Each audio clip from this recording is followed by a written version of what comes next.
Alors voilà un sujet qui divise. D'un côté, on a la pensée rationnelle, froide, basée sur les faits.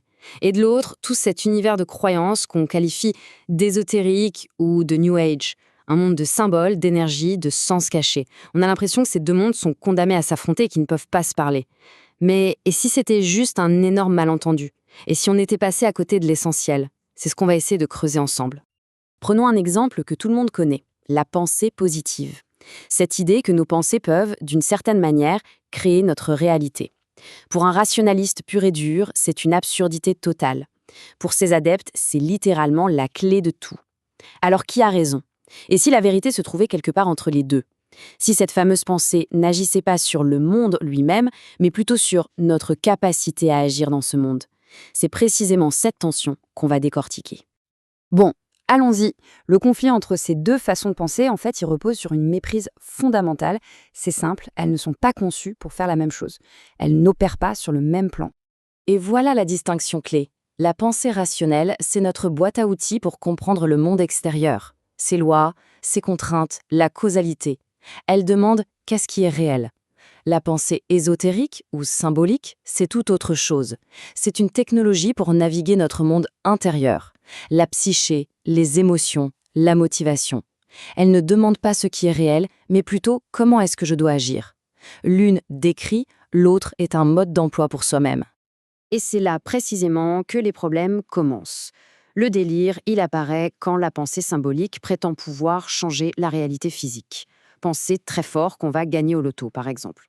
À l'inverse, le rationalisme devient, disons, un peu stérile quand il refuse de voir l'efficacité bien réelle des symboles sur notre état mental, sur notre capacité à faire face aux difficultés.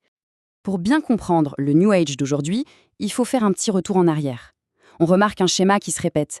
À chaque fois qu'une découverte scientifique majeure apparaît comme une sorte de magie pour le grand public, eh bien, de nouvelles formes d'ésotérisme émergent pour tenter de lui donner un sens plus intuitif. On voit bien le cycle, n'est-ce pas?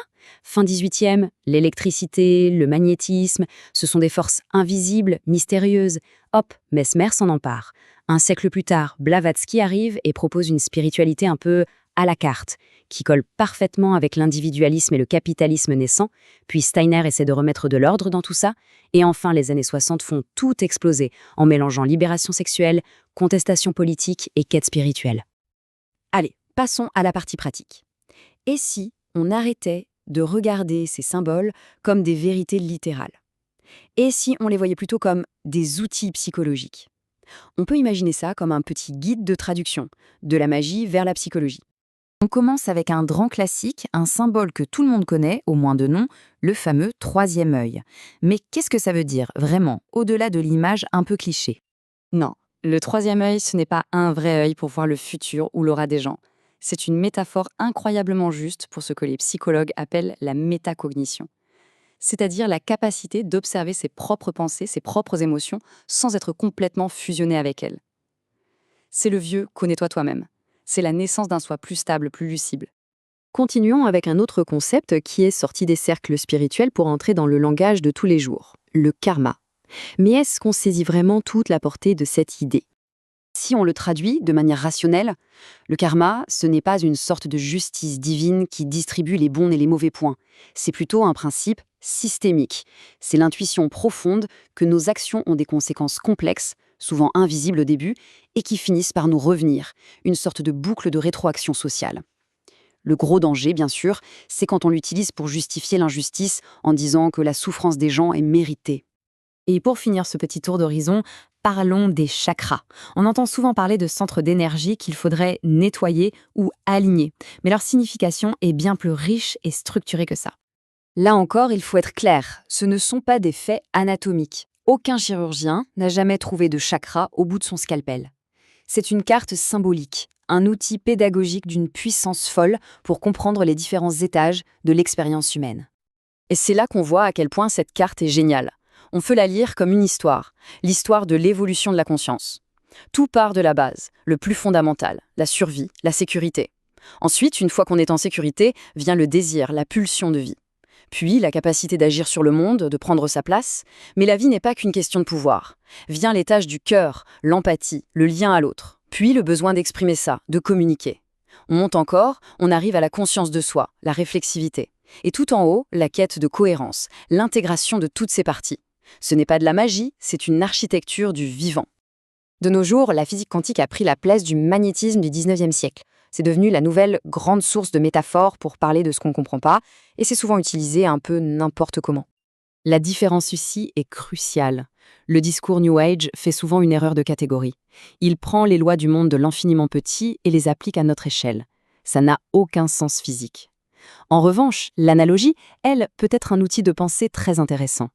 Par exemple, on ne peut jamais savoir exactement ce que pense une autre personne. Son esprit nous est inaccessible, on ne fait que l'observer de l'extérieur. Utiliser l'incertitude quantique comme métaphore de cette incertitude fondamentale entre les esprits, c'est un exercice de pensée valide. Ça ne prétend pas que nos cerveaux sont des ordinateurs quantiques. Bon, alors comment on met tout ça ensemble ? Comment on peut utiliser la puissance de ces symboles sans pour autant tomber dans l'illusion ou le délire ? La clé, au fond, elle est assez simple. On pourrait l'appeler la règle d'or de la croyance fonctionnelle. La pensée symbolique, on l'utilise pour agir sur ce qui dépend de nous, notre état d'esprit, notre motivation, notre courage. C'est un levier de transformation personnelle. La pensée rationnelle, elle, est indispensable pour comprendre ce qui ne dépend pas de nous, les lois de la physique, la réalité sociale, le hasard. Chaque outil a sa place. Et voilà, la phrase qui, peut-être, résume le mieux tout ça. Un symbole comme le karma ou le troisième œil, ce n'est pas une ontologie. Ça ne décrit pas ce que le monde est réellement. C'est une technologie psychique, un outil pour l'esprit, un programme pour penser, pour se structurer, pour agir. L'erreur fondamentale, c'est de les prendre pour ce qu'ils ne sont pas. Et on termine là-dessus sur cette question ouverte. Ce cadre d'analyse, il ne s'applique pas qu'au New Age, loin de là. Dans nos vies, combien de croyances, qu'elles soient politiques, culturelles ou même personnelles, tenons-nous pour des vérités absolues, alors qu'en réalité, ce ne sont peut-être que des outils plus ou moins efficaces pour naviguer dans le monde ? La question reste posée. Et c'est peut-être en se la posant qu'on commence vraiment à penser par soi-même.